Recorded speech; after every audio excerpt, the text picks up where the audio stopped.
Hello दोस्त, कैसे हैं। उम्मीद करता हूं कि आप अच्छे होंगे।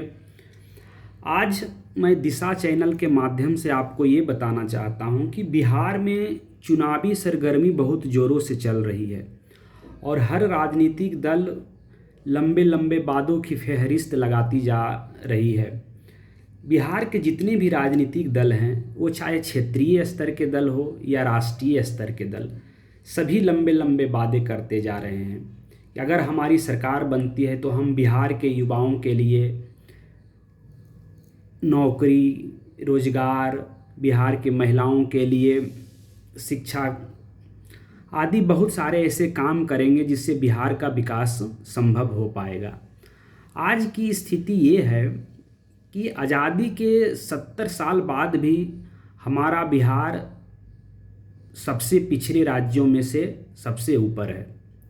अगर हम बिहार का विकास की बात करें तो बिहार में एडुकेशन, स्वास्थ्य, इंफ्रास्ट्रक्चर, मूलभूत सुविधाएं, इन सभी का काफ़ी अभाव दिखता है। बिहार में सबसे बड़ी समस्या पलायन की समस्या है, जो कि इस बार के चुनाव में के केंद्र में है। क्योंकि हम देखते हैं कि दिल्ली जैसे महानगर में बिहार की आबादी का एक बहुत बड़ा हिस्सा रोजगार के लिए यहाँ आता है और वह न्यूनतम मजदूरी 10 से 15 हज़ार रुपये पर काम करने के लिए मजबूर होता है। लेकिन राजनीतिक दल जैसे ही चुनाव आते हैं, वादे तो कर डालते हैं, लेकिन उसको पूरा आज तक कोई भी राजनीतिक दल नहीं कर पाया। बिहारियों के साथ कुछ राज्यों में, खासकर महाराष्ट्र, तमिलनाडु, आंध्र प्रदेश में दुर्व्यवहार का भी समस्या देखने को मिलता है। लेकिन फिर भी हमारी सरकार कोई ठोस कदम अभी तक नहीं उठा पाई है। दिल्ली में भारतीय जनता पार्टी की सरकार है और केंद्र में भी भारतीय जनता पार्टी की सरकार है, लेकिन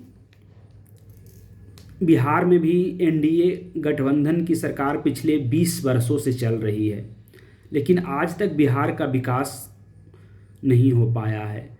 लालू यादव की राष्ट्रीय जनता दल पार्टी को लोग अपराधी पार्टी की दृष्टिकोण से देखते हैं, लेकिन यह एक हद तक सत्य भी हो सकता है। लेकिन ऐसा नहीं है कि जो दूसरे राजनीतिक दल आए उन्होंने काफ़ी कुछ सुधार किया। अपराधीकरण को लेकर एनडीए की सरकार ने बिहार में सुधार का माहौल तो कायम किया, लेकिन विकास सतही स्तर पर पूरी तरह से नहीं कर पाया। इस बार इसलिए इस चुनाव में एक नई पार्टी बनी है, जन स्वराज, जिसके संस्थापक प्रशांत किशोर जी हैं। वे एक पढ़े लिखे और राजनीतिक विश्लेषक भी रहे हैं, जिन्होंने लगभग देश की सभी बड़ी पार्टियों के लिए काम किया है। वे एक सफल रणनीतिकार हैं, लेकिन चुनाव के समय आते आते जो बिहार की स्थिति सामने आ रही है, लगता नहीं है कि जन स्वराज पार्टी कुछ अच्छा कर पाएगी। हालांकि प्रशांत किशोर जी बिहार के लिए पिछले 3 वर्षों से काफ़ी घूम घूम कर लोगों की समस्याओं से रूबरू हुए हैं और उन्होंने ही पलायन का मुद्दा को केंद्र में लाकर खड़ा कर दिया है। सभी राजनीतिक दल प्रशांत किशोर से डरे सहमे हुए दिख रहे हैं, लेकिन अंततः सामने यही आता है कि बिहार की जो समस्या है और बिहार की जो राजनीतिक समस्या है, जाति धर्म तक ही चुनाव सिमटता हुआ दिख रहा है।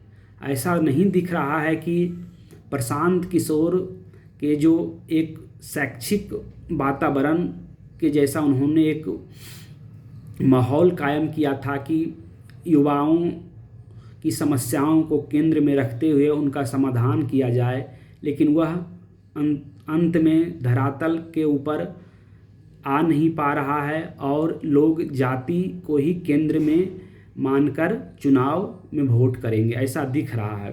सभी राजनीतिक दल चुनावी टिकट का जो आवंटन किए हैं उसको भी उन्होंने जाति को केंद्र में ही रखकर टिकटों का आवंटन किया है। जिस एरिया में जिस जाति की जनसंख्या सबसे अधिक है और जिस धार्मिक समुदाय की संख्या अधिक है उन्हीं को टिकट मिला है। इसलिए हम उम्मीद करते हैं कि इस चुनाव में आप जाति धर्म से परे हटकर वोट दीजिए। आपके वोट से ही सुधार का वातावरण कायम होगा।